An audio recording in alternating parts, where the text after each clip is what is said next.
Show your vacuum. Go do a vacuum pose. Yeah, let's see a vacuum pose. Let's do a vacuum pose. Watch this, guys. See, that's...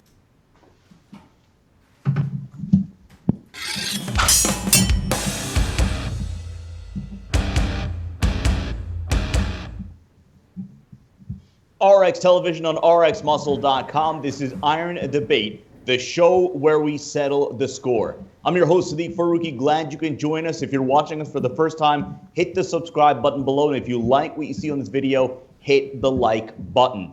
Today's topic, the vacuum pose. Should it be mandatory or not? Now, this conversation is not in a vacuum. I know I didn't mean to say that figuratively, but the conversation was started, and we'll give him credit. Nick from Nick Strength and Power made a video a couple of days ago asking the question as to whether or not the vacuum pose should be mandatory in Classic Physique. Now, before we go any further, let's get a key clip from that video. These pros can hit, but the vacuum pose is really that golden standard classic pose that 99% of the guys in men's open bodybuilding are not going to be able to hit. As you can see, some of the guys in Classic Physique can't even hit that pose. So I think the vacuum pose should be a mandatory pose in Classic Physique. And if not a mandatory pose, I think at the very least, if you're going to be a Classic Physique champion, you should at least be able to hit one. And I think Arnold would agree with that sentiment, because I honestly think that's why he put George Peterson on the spot there. I think Arnold had to have known that George wasn't going to be able to hit that vacuum pose. Now, keep in mind, Arnold isn't a judge of the Arnold Classic, so maybe sometimes he's not happy with the result of the winner. So again, there you hear from Nick Miller from Nick Strength and Power. Now, before anybody asks why we didn't include him in the panel, we did invite him on the show. He did have other commitments, so he couldn't make it. Surely we'll get him on in a future episode. But again, when you have a strong opinion like we generate here on this show, like he generates on his channel, like other media outlets generate on their platforms, that's good for the bodybuilding world, because now you spark conversation, you spark debate. So first off, before we introduce the panel, we are pleased to introduce the only two-time back-to-back Olympia Classic Physique champion out in sunny LA, Breon Ansley. Breon, how are you doing this afternoon? Doing great. Sunny is right, man. You got to be where I am. You were just talking to George Peterson, who we will just introduce in a second, and he said that he's got to get out to you and enjoy some of the LA sun. What do you got going on right now? Oh, I'm just back up a little bit more. I'm sorry. I'm just taking in the sun right now. I got to just doing some riding around, joy riding around in the sun, making appointments, and taking everything easy, just enjoying the good life right now. Breon, we saw you for a brief second at the Arnold Classic. You were front row taking in a great display at the Classic Physique Finals. Before we get to the topic at hand, your opinion on what you saw on stage and the eventual champion, George Peterson, and what he brought to the stage for the win. Yeah, George definitely earned the damn win. I thought he pretty much dominated up there, with muscularity, with conditioning, with quality muscle. And, I heard what was going on with social media. You catch wind of it as far as what George has, as far as a classic look and all of that. But I just think, George dominated enough. And if he just didn't have a classic look altogether, then, they would not have given him the show at all. So I think his look and his physique is classic enough for him to win, and for him to essentially, I thought he dominated. So let's get the definition from the two-time Olympia Classic Physique champion. What is Breon Ansley's definition of classic physique? A well-balanced physique that to where we have enough musculature and enough conditioning to where it has a nice balanced flow from head to toe. And if that includes a vacuum, then it does. If it doesn't, then it doesn't. I have all well, I'll say my opinions when you ask about the vacuum a little bit later, but just a well-balanced physique that flows nice. You have enough musculature that can hold its own, and that has enough wow factor, and you are very complete from head to toe.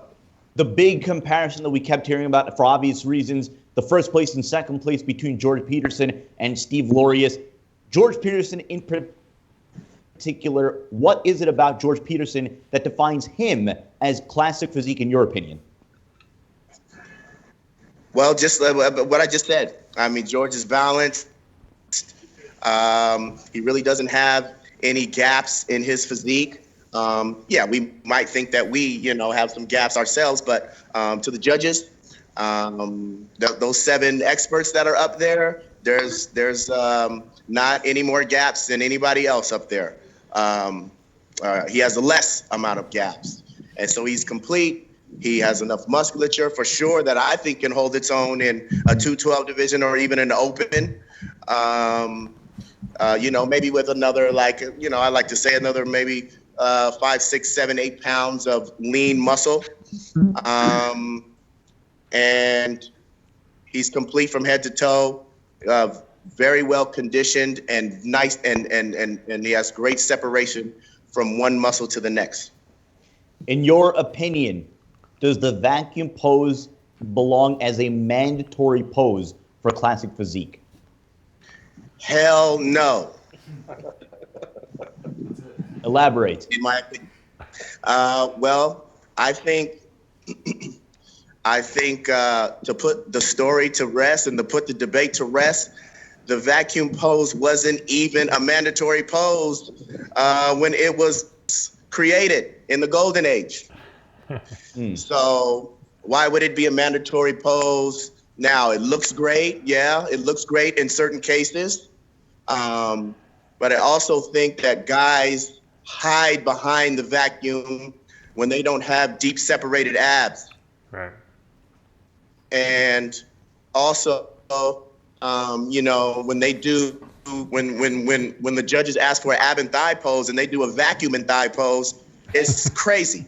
Absolutely. It's crazy. It's ab and thigh. So I'm not naming any names, but that's what I think. They just don't bring abs to the table, and that's their wow factor in a way to stand out. Also, I've seen guys that are just completely out of shape, don't have any muscle at all, able to do a vacuum pose.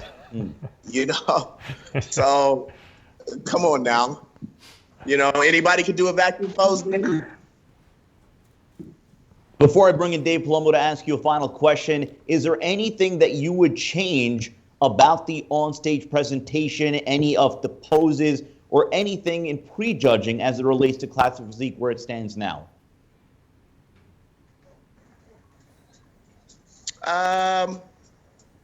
Anything you'd like to see, maybe?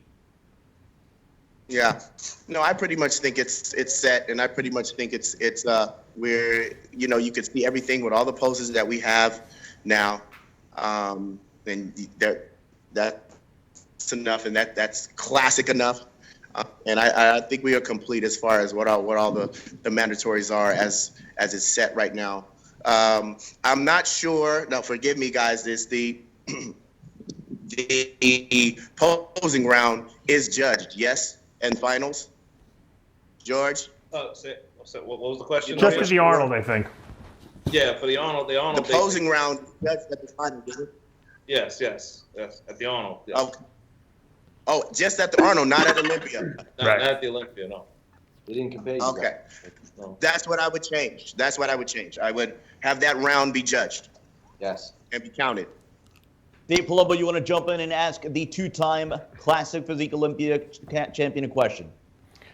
My only thing about the Classic Physique division is why don't they have these guys hit side triceps and lat spreads? I don't. Doesn't that bother you, coming from bodybuilding background? Yeah, well, the side tricep isn't a mandatory pose. No, I know they hit that on their own. Yeah, but why wouldn't they make that a mandatory pose? To me, that's one of the most classic looking poses that there is. Yeah, I mean, I agree with you. The side tricep the classic side tricep can be it could be a mandatory pose. We can add that one. I have no problem with that. Yeah, side tricep. Breon, to confirm, is the Olympia the next time we're going to see you on stage? Absolutely. Yes. We're definitely getting in the right mindset for the Olympia as we speak. Breon, just in general, a final thought. You've seen this division progress so rapidly over the course of the 3 years that it's been instated as an IFBB Pro League division. Your thoughts based off, the level of competition from the first Olympia to what you just saw this past weekend? Yes, I think it has grown immensely. I think we still have a ways to go monetarily as far as the popularity of it and as far as what the athletes are getting prize money wise. But hopefully, people will be listening to all of this and will take heed in it and really understand it, and that will change here very soon. But I think it's a great thing. I think it's growing rapidly, and because of it, we just now move to the point system, right? Because of the rapid growth, and I think there's great physiques out there that are really coming into the sport. These guys have great shape, but I just want to stress that Classic Men is really about poetry and motion as well, and how you present the muscle, and how it flows. So still posing, from what I see, is definitely has to be worked on, and definitely has to be presentation of the physique definitely has to improve in our class as well. Well stated. Breon Ansley, back-to-back Classic Physique Olympia champion. Breon, enjoy sunny LA. Thank you for hopping on for a few minutes. Absolutely. Thank you, guys. Love you guys. Hey, you guys take it easy. Man. See y'all soon. Yep. Take care, Breon. Stay up, man. See you soon. All right, Breon Ansley. All right, guys. Much love. You guys have a great debate. All right, let's do just that. Breon Ansley, of course, joining us here on Iron Debate, RxMuscle.com. Let's introduce the rest of our panel. First, we go to, I believe, Seacliff, Long Island. Am I correct in that, Justin Miller? Close, Glenhead. Glenhead. All right, 2 towns over. Next town over, right? Next town over. Of course, we were talking to Justin Miller and the 2019 Arnold Classic Physique champion, the Bull, George Peterson. Justin and George, welcome to the show. Thanks for having us. Thanks for having us. Appreciate you guys. Absolutely. Next, we go up to Portland, Maine. We introduce the man that they call the technician, Chris Aceto. Chris, where's the chair? The chair, I moved it because I got so much criticism. I have an office in my house that I've been trying to remodel for 15 years. And I finally had a breakdown. So that's what I'm doing in the chair. That's where the chair came from. But you can't imagine how many people commented on the chair. You have the magical chair, Chris. Just to confirm, did you move the chair? Did the chair levitate by itself away? No, I moved the chair up there because I was having the floors polyurethane. The chair, if you want, it's right there. It's just down one level now. And of course, we go to our Cape Coral studios and introduce Dave Palumbo. Dave, your forehead, there is a noticeable difference. The mark seems to be gone. It's healed. Magic. I went to Chris Aceto's. I got a little magic, sprinkled it on here, and it's all healed up. All right, guys, let's get into this debate. Again, the topic at hand, whether or not the vacuum pose should be mandatory in the Classic Physique division. We played the clip. To reiterate, we invited Nick on the show. We hope to have him on any future episode. And the whole point of this is this. When we have this show, Iron Debate, this is not to be a combative atmosphere. This is to be where you have opinion makers, opinion shifters come on and debate these topics, because this is the forum for those kind of debates. Let's first go to Justin Miller. Justin, we haven't gotten your thoughts on this at all. You heard the clip, you saw the video, no doubt. In your opinion, the vacuum pose, mandatory or not in Classic Physique? I'm going to follow up what Breon said, and hell no. And Dave will tell you, I was the guy when I competed, Chris Aceto and I both came from the same original coach, and Bob Gruskin, and he was big on the vacuum, and I had a great vacuum because I had a very big rib cage. So, I'm very familiar with the vacuum. A lot of my athletes hit vacuums. And I'm saying, hell no. Because it's almost like it would be akin to saying that you have to hit a certain most muscular in bodybuilding. Like you have to hit the crab, or you have to hit the hands on hip, or hands together most muscular. When that's not what the sport is about. That's not what the history is. So whether you look good in a vacuum, whether you look good flexing your abs, you should have the choice to show your physique and pose how you see fit and how it works best for your particular physique. So I would say absolutely not. I think it's ridiculous. George Peterson, let's go to you. Let's go back a week and a half, Saturday night. Arnold Schwarzenegger comes up to shake your hand, a moment that you've been waiting for, no doubt, for many, many years. When he asked you to hit that vacuum pose, first thought going through your mind is what? All right. Well, first, I had a feeling it was coming. I knew it was coming. When he started talking about the vacuum, in my mind, I was saying, oh, no, he's going to ask me to hit a vacuum. But so when he did, I was like, all right, I can't hit a vacuum, but I'm going to just fake it until I make it. All right? So I just sucked it in as much as I could. And, it was what it was. I mean, on a side note, I'm going to say that my little half a vacuum I did, I think was still a bit of But he actually can hit somewhat of a vacuum, but we don't practice it because he doesn't do it. Right. We didn't anticipate that moment. Right. I mean, yeah. So I mean, and I know there's a lot of chatter online. People are wondering whether like Arnold was trolling me or not. And I'm going to say that I do not believe that Arnold was trolling me. I think that I think he's just not familiar with me. So he just and a lot of guys in Classic Physique are hitting vacuums. So he probably just assumed that I was one of them, and he just asked me to hit it. But to me it's funny. It's funny. I just look at it and I laugh. George, I want you to reflect on what Breon just said in his overall response. Actually, first, let's get your response as far as whether you think that the Classic Physique division has to have a vacuum pose as a mandatory shot.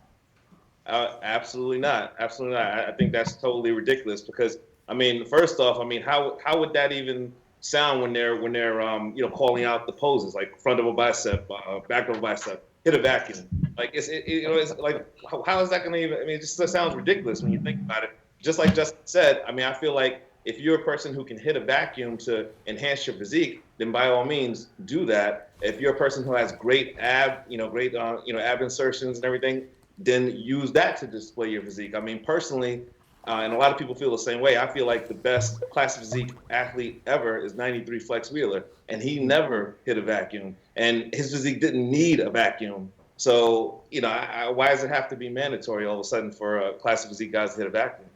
George, before we go to Chris, it's been a week and a half now since you won the Classic Physique title at the Arnold Classic. You've obviously seen all the back and forth online, the debate that your win has sparked, especially when you consider that Steve Laurie is finishing in that runner-up spot, and sort of that contrast between your physiques. What do you make of the debate, and what do you make of those that a week and a half later are saying that George Peterson is not, quote, Classic Physique? I mean, for me, it just feels like I'm in the same place where I was, when I won nationals and turned pro back in 2016. I mean, even when I got that victory, people were saying, "Well, how is this guy Classic?" I don't know. I guess it's something about the amount of muscle that I carry on my physique that makes a lot of people believe that I'm not Classic. I mean, but as far as defining a Classic physique, just like Breon said, if you have great muscle flow, symmetry, proportion. If there's one word that I can use to describe like Classic physique, I would use athletic. If you have an athletic looking physique, I mean that can be seen. That could be seen as like a Classic physique. And I feel like a lot of the guys, Breon, me, Bumstead, Steve, Laurie, all look athletic. So we all fall in that Classic category. But there's more than one Classic look. You know what I mean? George, Justin, I wanted to go to you because you texted me yesterday because you saw the episode that we released yesterday, which was essentially about the Classic Physique division and obviously reflecting upon George's win. I wanted to let you get your piece as far as your definition, your criteria of Classic Physique and how George fits that mold. Well, what is Classic? To me, Classic's an idea, I think having a small, tight, flat waistline is part of being Classic. And it's mandated because of the weight cap. In other words, if you go on stage and you have a big midsection, you're going to get exposed because all of these other guys standing next to you have to make a weight cap. So the proportions on their body are going to show much more muscle and a kind of a smaller midsection than the open guys, right? So if you go on there with a bigger stomach, you're going to look boxy. But that's the weight cap sets that up.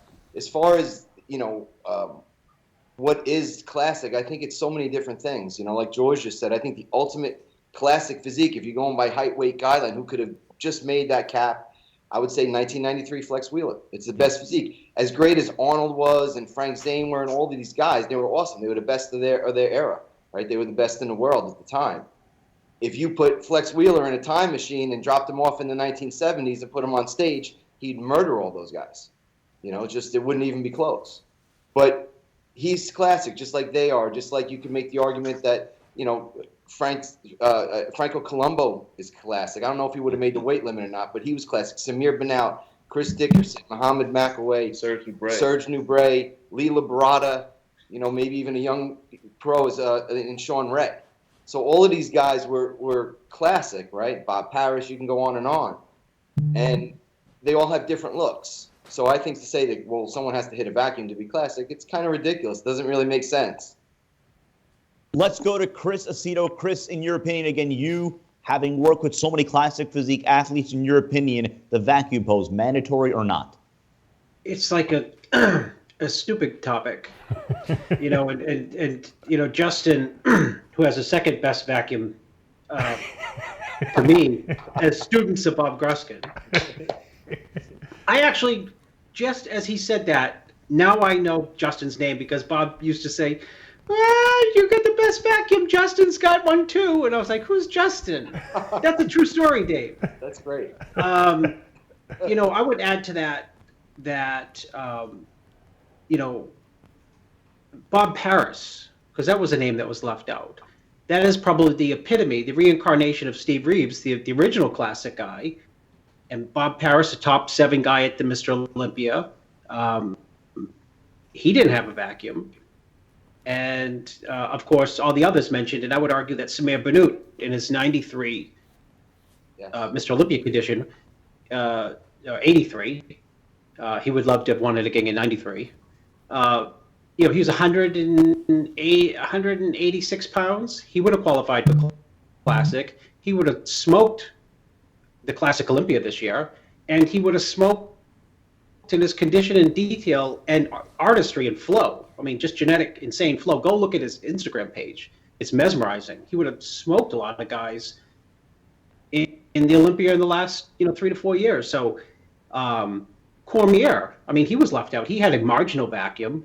People talk about a complete physique. So I think it's, I wanted to use all the examples of great people like Wheeler that Justin did, but it's almost as silly as saying, unless that's your thing, just because a woman has big breasts, she's gorgeous. I mean, that might be an attribute that she brings, but people would look at classic beauty or just beauty as just a lot more than just one thing. And I think focusing on just one thing is silly. And I remember I used that on the radio the other day when me and Dave were talking about it.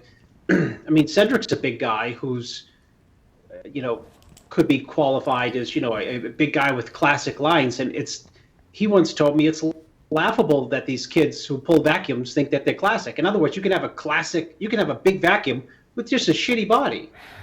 You know what I mean? With you could have boxy, you could have an H-shaped physique, no sweep to your thighs, high lats,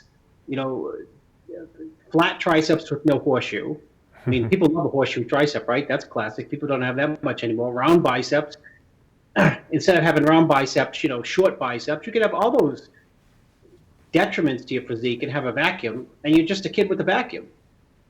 I mean, it doesn't mean anything. I think it's an uneducated approach. It goes to show you, people who put forth that argument, how in the whole grand scope of things, in terms of knowing the history of bodybuilding and knowing things how they really are, how uneducated they are, to perpetuate this idea of, it should be a mandatory pose, or a vacuum makes a great classic bodybuilder. I would vehemently disagree. Dave Palumbo, final word on this vacuum pose. Should it be mandatory or not in the classic physique division? Well, first of all, the vacuum pose is not a pose, it's a transition. So when we talk about how you hit poses on stage, there's certain transitions. People make certain movements before they hit a certain pose. They reach out, they reach in. The vacuum should be a transition. If you're hitting an ab thigh shot and you're just holding a vacuum and you're not actually flexing your abs, like Breon said, then you're hiding something. To me, you're not hitting the pose. You should actually be penalized if you only hit the vacuum. The vacuum is the transition to the pose. The pose being the ab thigh pose where you're actually flexing your abs and then you're being judged on it. Cormier had a great vacuum, but he always hit but after the vacuum, he blew down on his abs and he had a great ab thigh pose. Some of these guys never even blow the abs down. Same thing with the side, some of the side poses, where they're hitting the vacuum on. They're not actually showing, the right muscle groups. So to me, it's a transition. How do you make a transition? Levrone did that side most muscular. That's like saying, well, that should be a mandatory pose. Well, it's a transition into another pose. So it's not even an argument. It's an uneducated statement to say that the vacuum should be a pose, because you can hit a vacuum in almost every single one of the mandatory poses. Which pose do you do it in? If you're going to make it a mandatory, it's not a pose, it's a transition. I'd much rather see them put the side tricep into the mandatory list way before they put a vacuum in.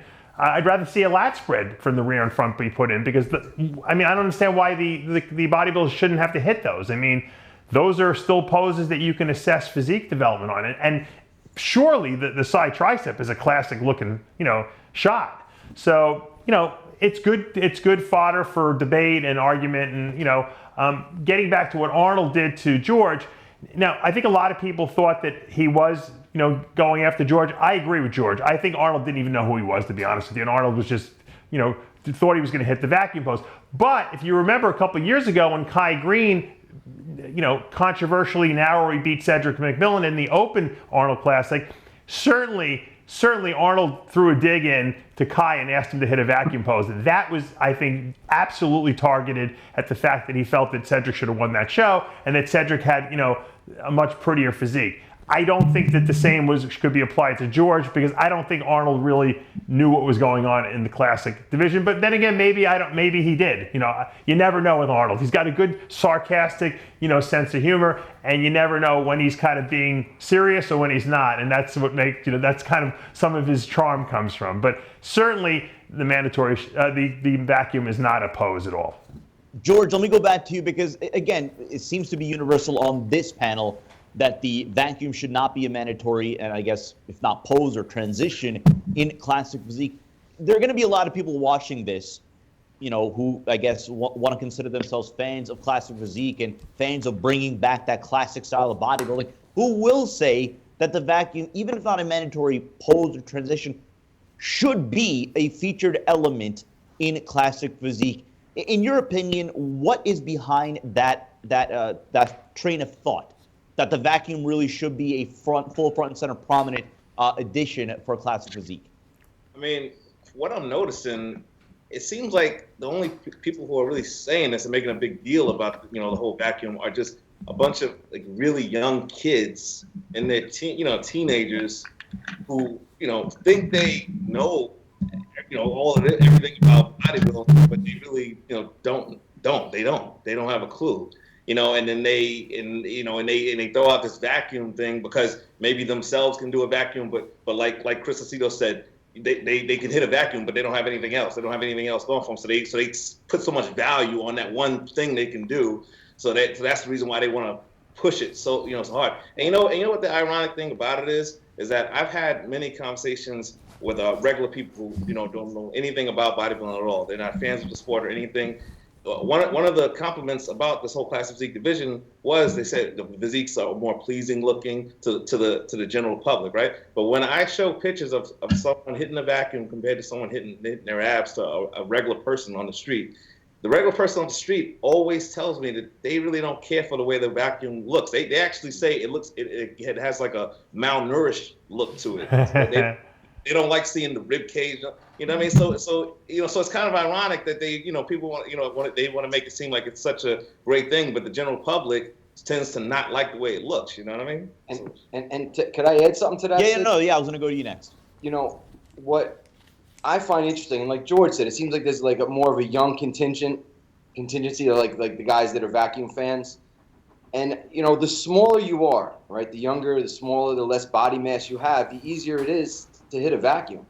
I mean, if anything, I think open class guys like Luke Sandauer, Jay Cutler could hit a vacuum, Jose Raymond could hit a vacuum. The guys with all that body mass, for them to hit vacuums is way more impressive than a guy that's within the classic physique weight limit. It's much harder to be that big and be able to pull a vacuum. And the other thing that's interesting is, and this whole controversy started kind of over a comparison between Steve Laureus and George. And my position that is kind of interesting on the whole thing is that I've trained Steve. I trained Steve to an NPC win, to his pro card, to a professional win where he qualified for the Olympia. So I'm familiar with both of their physiques. And Steve has an amazing, vacuum. He's got what he has is an amazingly small waist, right? But the interesting contrast is, again, what is classic? Okay, so as a guy who's trained multiple athletes in different, in many different sports, it's I appreciate a vacuum because I did it. I have a lot of my athletes do a vacuum. If they could do it, if it looks good, we use it. But to be honest and to be fair, I think it's not really athletic. Having a strong, very well-developed set of abs or strong core is very athletic. Whereas Steve, that's his strength is a small waist, but honestly his core is very weak too. He's had injuries, he's had the hernia issue and all that stuff. And George has like this superhuman strength, and that comes from his core, kind of like a Franco Columbu who'd hang upside down by his toes and do crunches on Muscle Beach. So what's the appeal for classic for the young people? The young people love classic. Why? I think part of it is that it appeals to athletes. So if you're an athlete and you look at a classic physique as compared to an open guy, you're like, wow, they still look like athletes. They look like they could still perform, and be athletic in a certain sense, more so than the open, right? Or more so than the 212. So in that, what's more appealing to a young guy coming up who's an athlete, who looks at himself as an athlete, having a great vacuum or having a very strong core, thick like George has these big, thick bricks for abs. So, I mean, there's an argument on, I guess it's a personal preference, but to me, actually, it's more athletic to have a strong core and strong abs than it is to be able to suck your stomach in, George, I wanted to go back to you because, again, there is so much subjectivity. It's bodybuilding at the end of the day. There's going to be subjectivity, and especially in a fairly new and stated division like Classic Physique, which is still, like we discussed in last week's episode, I guess maybe the written down definition is still yet to be completely written. In your opinion, I mean, again, we go back to the contrast with this past Arnold Classic, you and Steve Laureus, this past Olympia, 1 and 2 being Breon and Chris Bumstead. And in both scenarios, you have a contrast. And there are going to be fans of the sport that might be fans of the Steve Laureus look. They're going to be fans of the sport that are more fans of the George Peterson look. Do you find this vacuum conversation maybe a manifestation from those two schools of thought? Yeah, I mean, absolutely. I think it's definitely a manifestation from, those two schools of thought, I mean, but, at the end of the day, when you look at last year's Olympia, Breon versus Bumstead, and in this Arnold Classic, me versus Steve, I mean, you see that it's still a bodybuilding contest at the end of the day. So, whether they can hit a vacuum, like say Bumstead and Steve can hit a vacuum and me and Breon can't, that's not going to be a deciding factor in, who wins. It's going to be, like Breon said, who has the least amount of gaps in their physique, who has the more, complete physique. So you saw the clear difference between me and Steve when we were standing next to each other, and that difference is the reason why I guess I was they decided to give me the win, because at the end of the day it is still a muscle contest, it's still a bodybuilding contest. It's not a vacuum contest, and it's not a small, like a tiny small waist contest either. It's the overall picture of it. Plus the another thing about a vacuum, I mean, I used it. Dave will tell you this, and I had a great vacuum and great quads. Those are my things, right? So the judges are looking up at you. So by the time we do a front double bicep, and I could almost see it. You could kind of read the judges, watch their eyes. It's like by the time they realize, well, maybe my arms aren't really that good, we're already on to a front lat spread, because the attention goes to the vacuum. So you see the quad, you see the vacuum. It can be used as a distraction tool. As some competitors really don't have good arms, they don't have other good body parts, but the vacuum's so powerful, your eyes are drawn to it. It's the same thing with abs. Guys like Breon said, they're told to hit an ab thigh pose and they do a vacuum. Why? Because their abs aren't that good. So I mean, it's the vacuum's cool and it can be used in a positive way. And Arnold looked awesome in a front double bicep, and this and that. But it also takes away from the musculature. At the end of the day, like George just said, it's a bodybuilding contest. It's a muscle contest. So the vacuum isn't a muscle; it's a technique. And sometimes it can be used as a technique to hide weaknesses. I have something I want to throw out there to Chris. Chris, how come they don't judge the quarter turns anymore? Remember that used to be a scored round. Don't you think for Classic that should be a very important round? Well, the Classic division is growing. I have two comments about it. First, Dave, to answer your question, the class is growing, and I think to start to nitpick and draw distinctions, I think it's ridiculous you don't have a side tricep and ridiculous you don't have a front lat spread. Because of, if you, again, to use Samir, go shut your eyes and take a look at Samir's absolute best front lat spread. It's like a most muscular beauty. It shows pecs, it shows midsection, it shows quad separation, tricep cap, shoulder roundness, flow, shape. And I think I agree with you. They should have quarter turns because, part of beauty is just looking at a killer physique all by itself. I mean, that goes back to Bob Paris and Samir and Flex, is that when they were competing, they were put through the quarter turns, and just their quarter turn to the right was off the hook.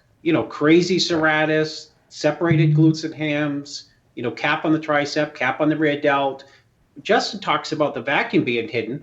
All of the symmetry is being bamboozled by not having the quarter turns. I mean, you can see symmetry, balance, and flow, yes, in the poses, but if you really have an off-the-hook physique and you're totally ready for the show, you look good from every angle. And I think, what we want to see out of the Classic guys is, do you look good from every angle? Because, we could be talking about an open show and say, well, yeah, he had weaknesses, but on the front double and most muscular and back double, he blew everyone off the stage. But you say, well, this looked like shit. And you say, yeah, I did, but, that's the open division.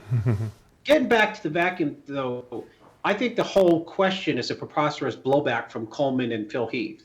I mean, by the end of Coleman's reign, he had stomach issues. And obviously Phil has stomach issues.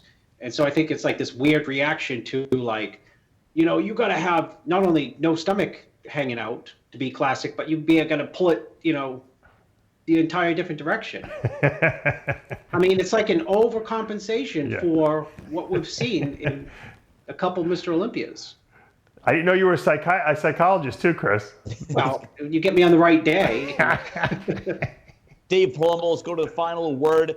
In your opinion, where does this come from? And again, I asked George as far as whether or not this is maybe a school of thought thing between those who see Classic physique and equate it to maybe that Steve Laureus look, that Chris Bumpshead look. In your opinion, where does this drive for wanting to see the vacuum come from as far as that school of thought is concerned? I think Chris had the final word. I completely, once he brought it up, I think he's completely right. I think it's a blowback from the fact that we've seen too many distended bellies in the open division. They don't want to see it anymore. So go the other direction.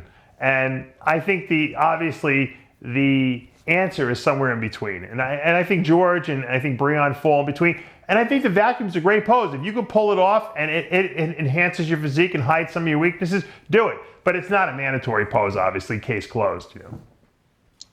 That is going to do it for this episode of Iron Debate. So many special thanks to go around. Special thanks, Breon Ansley, for joining us at the top of the show. Special thanks to Justin Miller and, of course, George Peterson. And congratulations again, George, on your big victory, your signature victory a week and a half ago. Special thanks, Chris, the technician, Aceto, not mention his chair, and a special thanks to Dave and our producer, Tyler Shore. I'm Sadiq Faruqi. We'll see you next time. Dave. Yeah. You know what Samir would say if he's on the show? What? Samir would say, I love George. George Peterson. He's fantastic physique. I had him as a winner. George, can you do a vacuum?